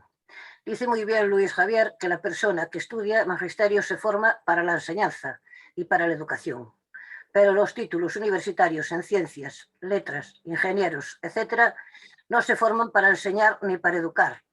Y muchos de ellos aterrizan en los centros educativos por motivos variados, pero que no estudiaron para dedicarse a los trabajos docentes. En cuanto al prestigio de los profesores, hay que distinguir entre los alumnos y las familias, por un lado, y el público en general, que no tiene la información directa, sino a través de terceros, especialmente de los medios de comunicación. Se habla con mucha irresponsabilidad de adoctrinamiento en las aulas y de otras cosas, y muchas veces sin conocimiento. La mayoría de los padres y de los alumnos agradecen y reconocen el trabajo de los docentes. Manuel. Hola, bueno, agradecerte, Luis Javier, estas discusiones que hemos tenido muchas veces en casa sobre la enseñanza pública y demás. Un saludo a nuestro otro hermano Francisco, que es el que ha dicho ahora Isa, que ha comentado esto. Y yo quería hacer una pregunta y es con respecto a tu opinión sobre aquella asignatura que siempre ha estado en la controvertida, que es la educación para la ciudadanía. Porque yo entiendo que una forma de educación también es transmitir los valores, y lo que me comentaba antes Gonzalo, también es el tema de la empatía, del respeto, de la solidaridad, de crear pensamiento crítico y de ayudarse y demás. Entonces, ¿qué opinas sobre esta asignatura de la educación para la ciudadanía? Nada más. Que es muy importante. De hecho, va a volver, con la nueva ley, va a volver la educación para la ciudadanía. Tienen que saber a funcionar democráticamente, que es básicamente lo que va a darles esa asignatura. Dar a los valores democráticos la importancia que tienen. Saber respetarse, saber estar y conocer un poquito el funcionamiento de la vida democrática. Entonces, es fundamental. La derecha siempre nos ha querido robar el control parental de Vox. No sé, no sé si puedo hablar libremente de estas cosas, pero me parece una burrada. En las escuelas no les estamos diciendo que tienen que ser homosexuales, transexuales, no, estamos lo que es la vida. Sepan que hay alumnos que son de otra forma, tienen otras tendencias sexuales y que hay que respetarles. Por ejemplo, no se les enseña posturas para hacer el amor mucho mejor, a lo mejor también habría que hacerlo, pero se les enseña que tienen que respetar al sexo contrario, las chicas a los chicos y los chicos a las chicas. Eso tiene que ser así, y lo enseña a la escuela. ¿Que les molesta? Pues a nosotros nunca nos enseñaron nada de esto en la escuela, y yo creo que tenemos ahí lo hemos aprendido de nuestros amigos, mejor o peor, y en la calle, y me parece que no es un sitio para aprender valores y todo ese tipo de temas, y la educación para la ciudadanía va en ese línea. Que tenemos que aprender y mejorar en la escuela, que en muchos sitios. Manuel, muchas gracias. En cuanto a lo que decía Paco, nuestro otro hermano, él estudió biología y fue primero maestro igual que yo y después fue profesor de secundaria igual que yo. Hicimos la carrera profesional prácticamente en paralelo. Él en biología y yo en sociales, primero en EGB y después en educación física. Y él sabe de qué habla cuando habla, fue algo que comenté antes, de que los profesores, sobre todo cuando era el CAP, llegan sin saber, vamos, con su experiencia como alumnos, la quieren transmitir lo mejor que pueden a los alumnos. Y que ahora, efectivamente, se pide un máster y se pide, me parece que son 2 años, y las prácticas están mejorando bastante. Y de hecho, los profesores que vienen, algunos yo les veo con envidia de lo bien preparados que vienen. La única carrera Cuando hice el curso de educación física en el INEF, la única carrera que dan cantidad de psicología, cantidad de pedagogía, cantidad de didáctica, es el INEF, los licenciados en educación física. ¿Por qué? Porque es una carrera que está abocada bien al sistema educativo directamente o bien al trato con personas en los gimnasios, en los equipos de deportes, etcétera, etcétera. Entonces, ahí se estudia cantidad de psicología, de pedagogía y de didáctica. Y cuando yo estuve allí, estuve un año, me sorprendió gratamente todo lo que enseñan allí. Concha de Frutos, adelante. Hola, buenas tardes. Muchas gracias, Luis Javier, porque bueno, hemos retomado un tema de gran importancia como todo lo público ahora mismo. Yo estoy en Madrid, al igual que tú. Estoy bastante desconectada o desfasada con los conocimientos y cómo está, pero ante todo hay que reconocer que la educación pública forma parte de todo el deterioro que este gobierno y este sistema está haciendo de lo público, y eso es innegable, a sabiendas de que todo lo que estamos aquí seguro que defendemos lo público. Es cierto que en la medida que que la privada y la concertada crece, la pública se desestabiliza, porque además forma parte del interés de nuestra Comunidad de Madrid durante 26 años del PP y bueno, y forma parte del traspaso que se ha hecho en temas de educación a cada comunidad. Por otro lado, cuando se habla de ratios, tenemos que hablar de construcción de puestos de escuela, cuestión que no se hace, es decir, todo va como muy enlazado. ¿Cómo podemos pedir un ratio más bajo cuando resulta que no tenemos colegios públicos? ¿Qué hacemos? Concertamos. Esto es un error gravísimo, pero con eso estamos dando alas a los conciertos, obviamente, en la medida en que pedimos que se haga esa reducción. Antiguamente, los colegios públicos, los ayuntamientos cedían los terrenos y la comunidad pagaba. Bueno, hoy en día nos estamos viendo, bastantes años hacia ahora, nos estamos dando con la clave de que los propios ayuntamientos tienen que adelantar ese dinero y a veces sin recuperarlo, sin pagar la Comunidad de Madrid. Es decir, hay cosas tan tremendas que por mucho que nos esforcemos, tenemos que ser críticos con el sistema de educación pública que hay. Porque además otra cosa, si algo funciona bien es como la sanidad, es por el voluntarismo del profesional. Y un sistema no se puede aguantar con la voluntad del profesional. Es un error, porque son actitudes diferentes en cada uno. Por otro lado, entiendo el desprestigio social o la falta de prestigio social que tienen los enseñantes de la educación pública. Y eso, Luis Javier, es real. Es real, insisto, porque lo demás es voluntad. Es un poco de voluntad vuestra o del padre y el tú a tú. Pero colectiva y socialmente no se es valorado la materia prima que os depositamos, que es el futuro de nuestro país. Eso es una realidad. Es decir, que aquí nos volvemos a encontrar con una lucha que tenemos que establecer en defensa de lo público. No, hace unos días salió un programa en la UNA, en la pública, a cabo, que era, perdón, que lo tengo aquí porque, ya tengo problemas de memoria, está claro, debe ser de Nueva Zelanda. Yo, compañeros, me quedé totalmente boquiabierta con el sistema educativo de Nueva Zelanda. Y no es más caro que el nuestro, no. Es más pedagógico, es más didáctico, es más responsable, saben la materia prima y saben que es su futuro. Cuestión que eso es una obviedad aquí. Insisto, la lucha para defender la escuela pública debe de ser insalvable, porque esto, como todo lo público en la Comunidad de Madrid, es un deterioro que va avanzando progresivamente. Nada más, compañeros. Bueno, Concha, de acuerdo contigo. Vamos a ver, el tema de la ratio y de los profesores. Fíjate, yo he sido muchos años jefe de institutos.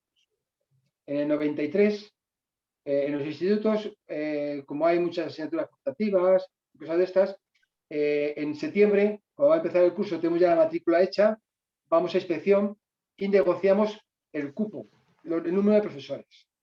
Porque hay un cupo fijo, que son los definitivos, y después siempre hay una población que se mueve. Entonces tú ibas con tus asignaturas, con tus desdobles, con todas tus necesidades al inspector. El inspector revisionaba esto y decías, necesitas 57 profesores. Y te los daban. Y decías, 5 de matemáticas, 6 de lengua, 57. En el 2000, estamos en el 21, 2016, último cupo que hice yo en inspección. Llegas, número de grupos, tantos profesores. Hombre, es que entonces ni desdobles de física y química, ni desdobles de ciencias naturales, laboratorios, ni desdobles de inglés, ni bibliotecas, nada. Te dan el número de profesores para que des las asignaturas y contra menos optativas sea mejor. Perdón. Nada más. Ese es el PP en Madrid. Yo me estaba despidiendo de Arturo, que se nos va. Perdona, Isa, que también hablo mucho. No, yo es que estaba haciendo así porque me estaba despidiendo de Arturo Monteserín, porque nos tenía que dejar. Y entonces estaba él diciendo adiós y te estaba respondiendo. No era por ti, ¿eh? Vale, Isa, vale. Guillermo Fontán. Bueno, la mayoría de los y de las intervinientes más o menos os veo como muy profesionales o profesionales de la enseñanza. Los profanos, como en mi caso, desde fuera, desde la sociedad civil, para catar y poder conocer toda esta problemática que estáis aportando, de qué pasa dentro de la enseñanza pública, y en alguna medida también de la otra, pero el otro lo resuelven de otra manera y responde a otros intereses. Es decir, de toda esa problemática, el cuerpo social de los docentes y docentas, ¿qué iniciativas tiene tomado o está dispuesta a tomar para conectar con la sociedad y trasladar esa inquietud y esa preocupación al conjunto de la sociedad? Pienso que si desde ese colectivo toma iniciativas de trasladar esto a conectar directamente con la sociedad, con los padres, con la asociación de padres, en fin, con todo lo que está más relacionado incluso con las familias, pero por lo menos con las organizaciones de padres, ¿no? Y plantearse toda esta cuestión. Yo, me vais a perdonar, pero pienso, y mi hija es profesora, está ejerciendo, deciros que ella, cuando hay huelga, es de las pocas que van a la huelga, siempre. Pero, y digo esto, que no es ningún mérito, pero porque lo digo sin ningún tipo de prejuicio. Y lo tengo comentado incluso con ella, y cómo no reaccionan tus compañeros y compañeras frente a este problema. Incluso de los salarios, de las condiciones, y después de la sensibilidad por niños que hoy andan buscando comida en las papeleras del colegio, y que niños que vienen sin desayunar de casa, y que la única comida que tienen es la que pueden adquirir o tomarse en el centro de enseñanza. Es decir, no se oye la voz, por lo menos con sentido colectivo, de denuncia de esta situación, porque una vida de dificultades, incluso de falta de calzado y de ropa, es decir, pero ya prescindiendo de esto, que no se debe, porque la denuncia debe dirigirse hacia todos los grandes problemas que suponen sufrimiento para el ser humano. 30 segundos. Sí, termino. Y bueno, sobre todo lo que se refiere, que se está tratando ahora, los problemas de la enseñanza, cómo el colectivo de profesionales no activa de una manera más rotunda este tema y trasladarlo a la sociedad. Lo mismo que hacemos los pensionistas reclamando pensiones, también hay que reclamar una enseñanza y la tienen que reclamar también los profesionales y las profesionales, pienso yo. Nada más. Muy bien. Pues bueno, tiene razón en que a lo mejor no somos tan reivindicativos ni nos movemos. Hubo una marea verde hace 10 años, en 2008, cuando Rajoy nos empezó a recortar y tal. Hubo una cuando estaba Maragall del Ministerio de Educación, el ministro de Educación en el año 90 y tantos. También hubo mucho movimiento de los docentes, pero nos movemos poco a nivel de como grupo. Somos muy individualistas, a lo mejor, puede ser, y que no damos. A lo mejor los sindicatos tenían que aglutinarnos más y darnos voz, pero bueno, es interesante lo que estás diciendo. Nada más. Alfonso Casas. Aquí estás. Alfonso, el micro. Abre el micro. Abre el Alfonso. micro.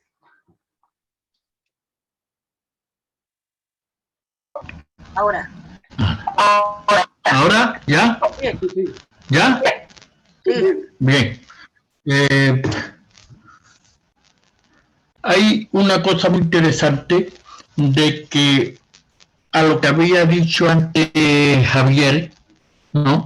De que yo veo que aquí el problema no es izquierda-derecha, porque desgraciadamente en este país no existe izquierda-derecha, existe la derecha y la más derecha.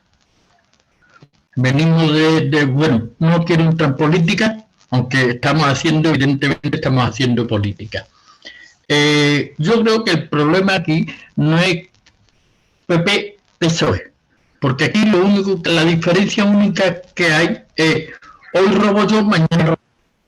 Y entonces, cuando entra uno, ya roban de las armas, pues también de la enseñanza se llevan su bocado. Cada vez que hacen una ley nueva, se mueven muchas cosas y se pierden muchas cosas, entre ellas dinero, ¿no? Entonces, para mí no es la enseñanza no debería ser cuestión de política, sino que debería de ser cuestión de enseñantes. De alguna manera, no sé cómo, pero los políticos ahí habría que dejarlo a un lado y decirle a los enseñantes, señores, esto es lo que queremos en la enseñanza, ¿no? De alguna manera consensuada entre todos los enseñantes, ¿no? Y hacer una enseñanza, yo no digo ni mejor ni peor, pero sí digna. Sí digna. Estamos en un país somos un país laico, ¿no? Porque en un país laico donde la Constitución lo recoge, tenemos que dar religión? ¿Por qué no damos, por ejemplo, educación para la ciudadanía? Y ahí sí los profesores, y ahí yo personalmente le seguiría a los profesores que hablaran de la democracia, cosa que en España no tenemos. Por mucho que se nos abra la boca todos los días, toda la prensa, todos los partidos políticos hablando de democracia. Señores, la democracia en España no existe. Porque ni hubo un periodo democrático, ni se votó, ni se ha hecho nada. Simplemente nos empujaron con una ley que tuvimos que aceptar, sí o sí. Entonces pienso que la educación tiene que partir de los enseñantes. Por un lado tenemos los enseñantes de la privada, que no pueden hablar porque si no lo echan, y después tenemos los de la pública, que sí pueden hablar, pero que tienen su hábitat de confort y tampoco se quiere complicar la existencia, que bastante tiempo en aguantar a muchos hijos. 30 segundos. El PP y el PSOE, digamos que hay pocas diferencias, pero se nota un poquito, ¿eh? cuando gobierna el PSOE, que carga un poquito más sobre la pública que sobre el PP, sobre la privada. De todas formas, claro, en Madrid llevamos 26 años con gobierno del PP y de luego estamos viendo cómo la enseñanza pública va cada vez con menos medios y cada vez peor. No sé, en otras comunidades donde gobierna el PSOE o gobierna la izquierda republicana o quien sea, cómo están viviendo esto, pues la verdad es que no tengo mucha información. Pero algo se nota.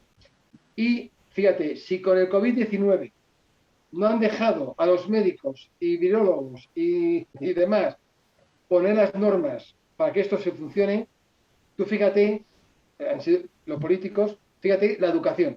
Bueno, no te digo más. Está pidiendo peras al olmo. Los políticos no van a... Un pequeño inciso, yo te puedo decir que en Andalucía hemos tenido 40 años de socialismo, entre comillas, vamos a llamarle del PSOE, ¿no? Y si mala está la cosa en Madrid, en Sevilla, en Andalucía, pues somos el culo de Europa, no de España, sino de toda Europa, estamos ahí los más bajos. Pero no por geográficamente, sino de todo. Ya. Pero bueno, Andalucía, desde el punto de vista de educación, estaba muy mal y ha mejorado bastante más que otras regiones, ¿eh? Pero vamos, tiene razón en que tampoco es una maravilla. Vicente. Hola, buenas tardes. Bueno, yo primero pedir disculpas porque me he incorporado tarde y no sé si se ha hablado de la educación especial. Pues yo tenía una preocupación muy grande que oíamos hace poco protestas de que se quería acabar con la educación especial. Y si por favor me lo podía explicar cómo estaba el tema ese. Vamos a ver. Con la LOCSE empezó el tema de la integración en aulas normales de alumnos con dificultades. Véase con ritmos bajos, digamos que lo que antiguamente llamábamos los límites, de gente que tenía algún problemilla, pero no grave. Entonces hemos tenido alumnos que antiguamente iban a la educación especial y se han integrado en aulas normales. Se dotó a estos alumnos, dotaron a los colegios y a los institutos de los maestros PT, pedagogía terapéutica, AL, audición y lenguaje, y bajaban un poquito la ratio de las aulas a atenderlos. Aparte de esta integración de alumnos un poquito, digamos que tenía un poquito de deficiencias, se empezaron también a integrar pues alumnos motóricos, se adaptaron colegios, institutos para que mi instituto tenemos integración de motóricos, tenemos una enfermera, tenemos un oficio, se empezaron a integrar sordos, mi hermano Paco, que ha hablado antes, es que está ahí poniendo en el texto, tiene 2 hijos sordos, fueron a un colegio público, un instituto público, con integración de sordos. Ahí, también es verdad que tenían apoyo de logopedia particular, pero bueno, estudiaron, y incluso estudiaron en la universidad, y ahí están. Y cosas de estas. En la última ley, lo que dice es que quieren profundizar en el tema de los alumnos de educación especial, irlos integrando más en las aulas normales, pero dentro de un límite. Hay alumnos que prácticamente, bueno, también hay integración, mi instituto tenía integración de alumnos con espectro Asperger, una especie de autismo, y teníamos allí alumnos, 1 o 2 por aula, y tenían un profesorado específico y tal. Y lo que quieren es profundizar en esta integración de alumnos. Siempre va a haber alumnos que tengan que ir al centro de educación especial porque es muy difícil en una aula normal integrarles. Sus sus problemas de aprendizaje, de crecimiento, etcétera, etcétera, no permiten la integración en un centro ordinario.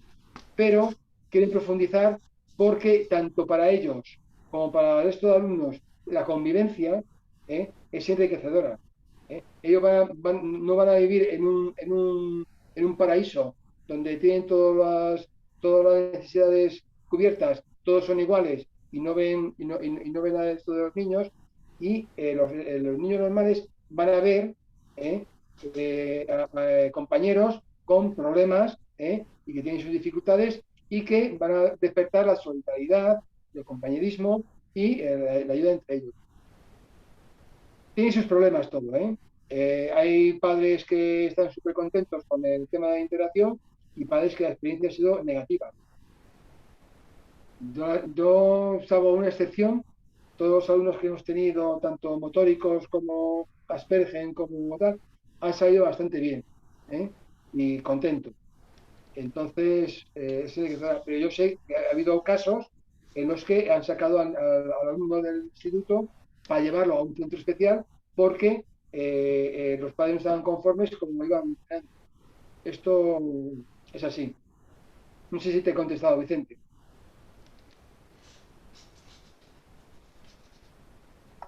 Sí, además estoy viendo aquí en el chat también por otro lado y me queda claro de que no es que se quiera acabar con ella, sino de que se está intentando, digamos que mejorar de alguna manera y dar las opciones a los que tengan menos problemas de que se integren con las aulas normales y los que necesiten una atención especial, que va a seguir existiendo la educación especial, que no se va a terminar con ella, es lo que he entendido. O sea que... Sí, básicamente es eso.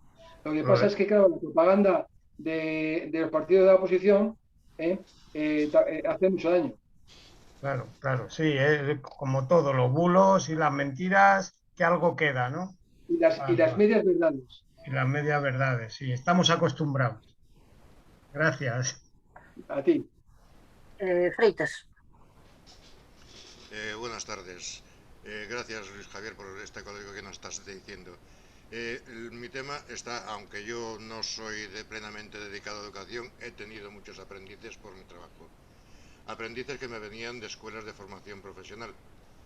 He pasado a Isa unas fotografías en la cual puedo demostrar, porque procuro siempre demostrar lo que hablo, y en la cual hay vinculación, que antes hizo referencia a Finlandia, con escuelas de formación de profesional en Finlandia, en Portugal y en Finlandia. El alumnado podía elegir a dónde ir, pagado por becas especiales, Leonardo da Vinci y otras varias más, en la cual este alumnado se podía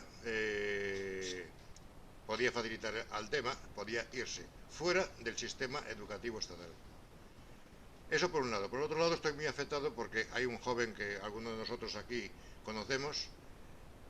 Su coeficiente intelectual es muy elevado, de ahí que le ha provocado un problema de esquizofrenia, y a él le han aplicado, tiene a sus 29 años la carrera de turismo, estaba haciendo magisterio cuando le vino el problema del tema de la esquizofrenia, con una beca, estaba estudiando magisterio con una beca, le vino el problema y con el problema le vino que le aplicaron la ley Werther, en la cual le exigen, por no llegar al 8 que le pedían de media, el total de la beca. Problemas, cualquiera los puede conocer. Hacienda reclama esa beca, hay que pagarla, esté él como esté ahora. De nada vale de que él tenga 4 idiomas, de que él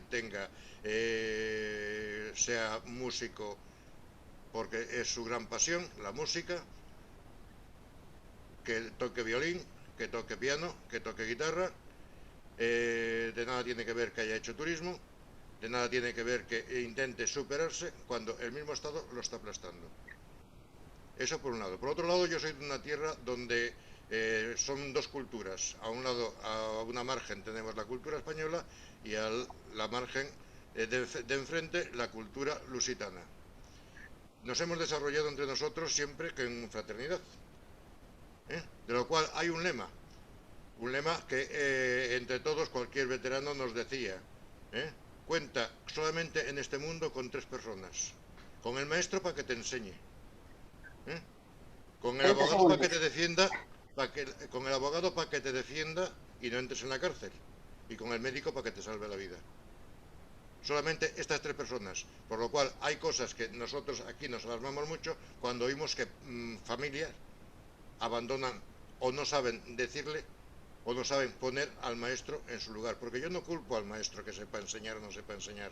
Yo he tenido mis problemas con mis alumnos, que me venían como aprendices de las escuelas de formación por mi profesión, y cuando llegaban lo primero que le preguntaba, ¿para qué estás aquí? ¿Porque te gusta, para comer, o porque estás aquí, para pasar el rato? Solamente hubo uno que me contestó la verdad, dice, yo estoy aquí para comer. La comida me sale gratis, en mi casa no la tengo. Con esto quiero plantear el tema. Si se puede enseñar las fotografías que le he puesto de la escuela de Manuel Antonio aquí en Vigo, en la cual hay estas becas. Y otra que es una viñeta muy lograda. ¿Qué me las pasaste a mí? Sí, a ti en Gmail te las he enviado para que me las dieras ahí. Pues espero que las busques. Y una viñeta muy graciosa, en la cual un policía, con la antigua ley 11, sacudía en una manifestación a unos estudiantes. El policía decía, mejor que si lo puede publicar Isa, lo publique, y nos reímos todos del cómic. Si te es posible, Isa, si no, pues nada. O sea que no... No, la siguiente. Esta. Venga a estudiar. Sí, carayos. Si no, acabamos como a ti. O sea, muy claro. O estudiamos o como un bestia. Y las 2 siguientes, Isa. Esto es lo que estaba hablando hace un momento, en la cual se pone expediente académico, lengua extranjera, actitud personal, prueba entrevista, que era lo que se le pedía a los candidatos. Candidatos seleccionados para hacer las prácticas en Portugal y en Finlandia. O sea que no estoy hablando de más, y lo que se le facilita a los jóvenes.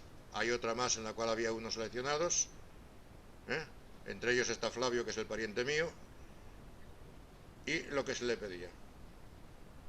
O sea, si el valor, si no sabemos poner al profesor, al maestro, en su sitio, el problema va a ser para todos, porque la televisión gana, los sistemas educativos, la sociología, que desde los años 60, 65 en adelante, que los yanquis están empeñados en hacernos un mundo muy bonito para meternos en pies planos, y digo pies planos porque a la hora de la verdad lo que ven los niños, lo que ven los jóvenes, lo que ven sus padres en televisión se cree que es la calle, no es la calle. Yo prefiero que me digan como me dijo mi bisabuela, dice, ¿ya sabes dibujar las palabras? ¿Ya te ha enseñado el maestro a dibujar las palabras? Aquello a mí me llenó y mucho. Gracias, Javier.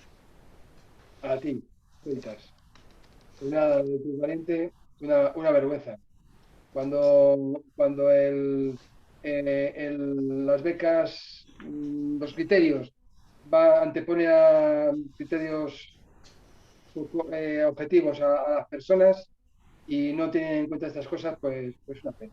Pero bueno, habrá que luchar porque se tengan en cuenta otras circunstancias a la hora de quitarte la beca y de hacerte devolver todo lo que te han dado, que tiene memorias. Valentín.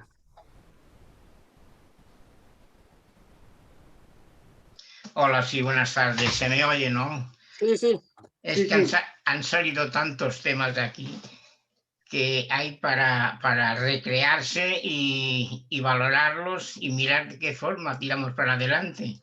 Ahora bien, yo lo que observo, y por ahí viene aquella diferencia de los países nórdicos y los países del sur. En estos países nuestros, es que el fascismo no es de, no sé si fue ayer o anteayer, leía en algún lugar 200 años de fascismo, y yo digo, pero ¿cómo es posible? Si la cosa es de mucho más lejos y está muy arraigada. Y en cuestiones de enseñanza, Luego, bueno, aquí conseguimos lo del estado del bienestar después de la Segunda Guerra Mundial y tal, y dijeron, bueno, un poco de permisividad estará bien, pero llegamos el momento en que, bueno, esto nos lo van a quitar y quieramos o no, nos lo quitan. El tema de la enseñanza, yo pienso, es decir, la puesta en pie del cuerpo corporativo de maestros y tal sería pero que muy bueno para empezar, pero no confiemos en los partidos. Yo no puedo confiar hoy en los partidos. Hay voces, y no son de ahora, que dicen los partidos ya no nos sirven contra el fascismo. Nos servirán los movimientos sociales si lo sabemos hacer. Orientar y vigilarlos es la única forma.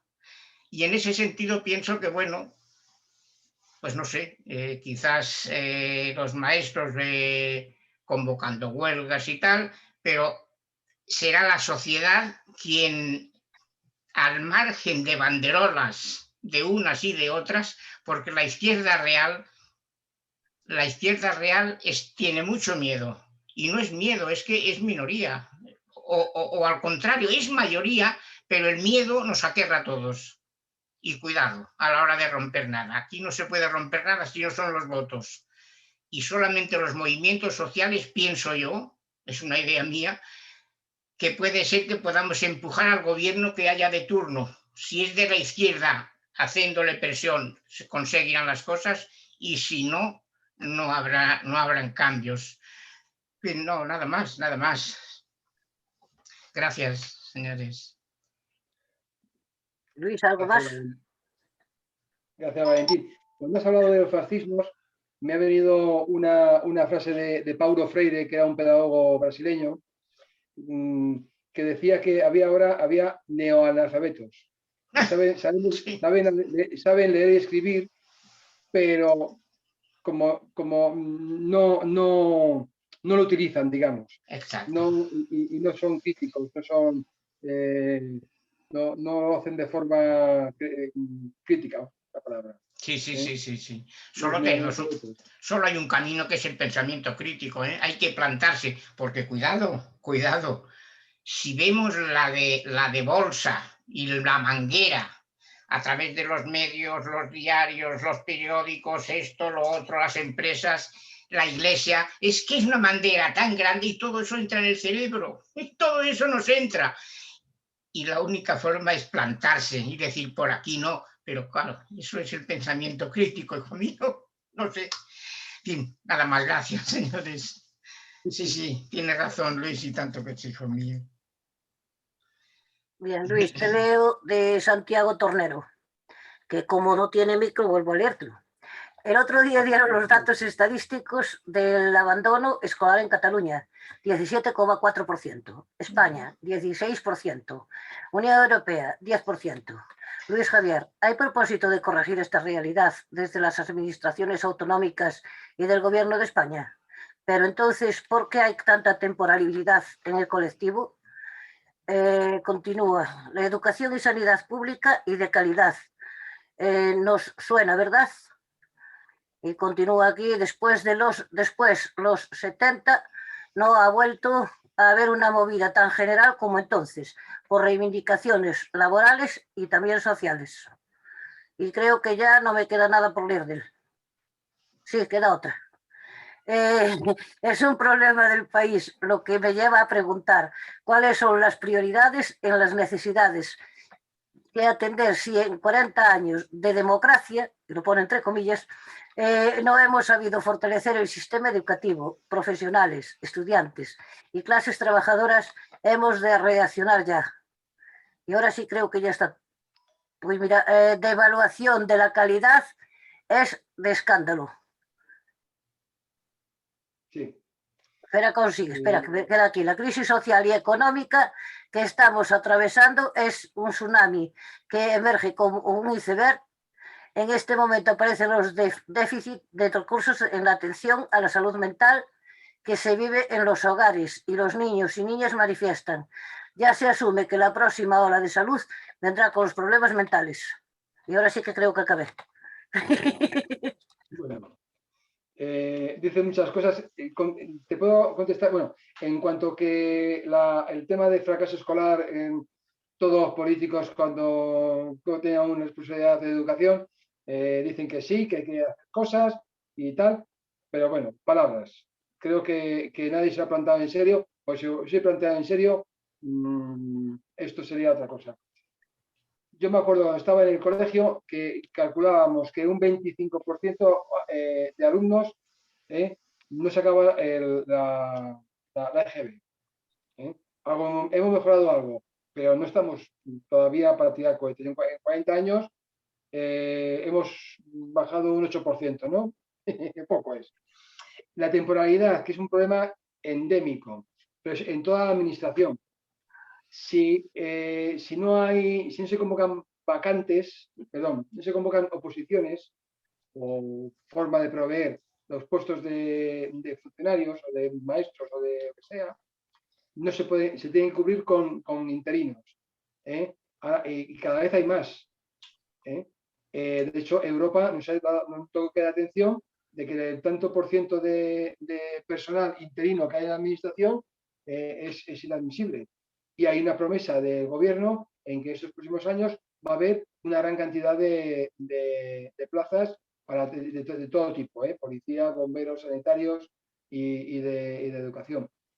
Cada 2 años hay oposiciones de maestros y de secundaria, pero el número de vacantes que sacan son muy pocos. Si no hay profesores, no se puede cubrir todo el resto, se tiene que cubrir con interinos y con gente contratada. Es cuestión de voluntad política. También hay en la educación hay mucha gente trabajando en despachos.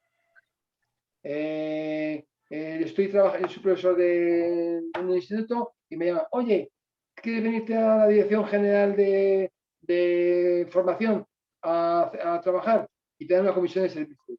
Y entonces no dejas tu puesto, no dejas tu vacante, está ahí, te lo cubren, te lo respetan y estás trabajando durante años en un despacho en la calle Alcalá. Y entonces eso tiene que cubrirlo un interino. Y hay muchísima gente es otro problema en esta situación. Gente que está trabajando en despachos, en vez de convocar plazas de funcionarios para cubrir especialistas en las direcciones generales y en la administración, cogen de profesionales para llevarlos allí. Venga, Santiago, que te veo que... Te pone aquí, mi hija es maestra y lleva 4 años interina. Este año se presenta a las oposiciones y ella es 100% vocacional. Me alegro. Mi hija pequeña estuvo interina 10 años y hace 2 aprobó. Bueno, le tocó, pero vamos, 10 años de interina, pero bueno, pues eso, si se presentan 1000 y hay 10 plazas, no hay tu tía. Para que tenga suerte. Bueno, y ahora le doy la palabra, no sé si a Manuel, si a Enriqueta, el que sea de los dos que la tome. Bueno, ya que empezó, Enriqueta. No, sí, antes de darte las gracias, Luis. Termino entonces con, bueno, primero agradecimientos a Luis Javier y a todas y todos que hemos estado aquí y hemos comentado. Creo que ha sido una conferencia muy fructífera, muy amable. Hemos estado a gusto y hemos debatido muy bien y todos creo que estamos estamos de acuerdo en que hay que apostar por una educación y una enseñanza pública de calidad y que la calidad está en los medios, fundamentalmente en la calidad y la cantidad de maestros y de maestras y que hace falta meter más dinero en la educación. Y eso está claro. Y que por otra parte la educación es dentro de los derechos sociales el único que está reconocido en la Constitución como derecho fundamental. Por lo tanto, se reconoce su importancia, su valor y creo que eso lo tenemos todos y todas pues muy claro. Muchas gracias otra vez y un abrazo para todas y para todos. Igualmente a todos, igualmente.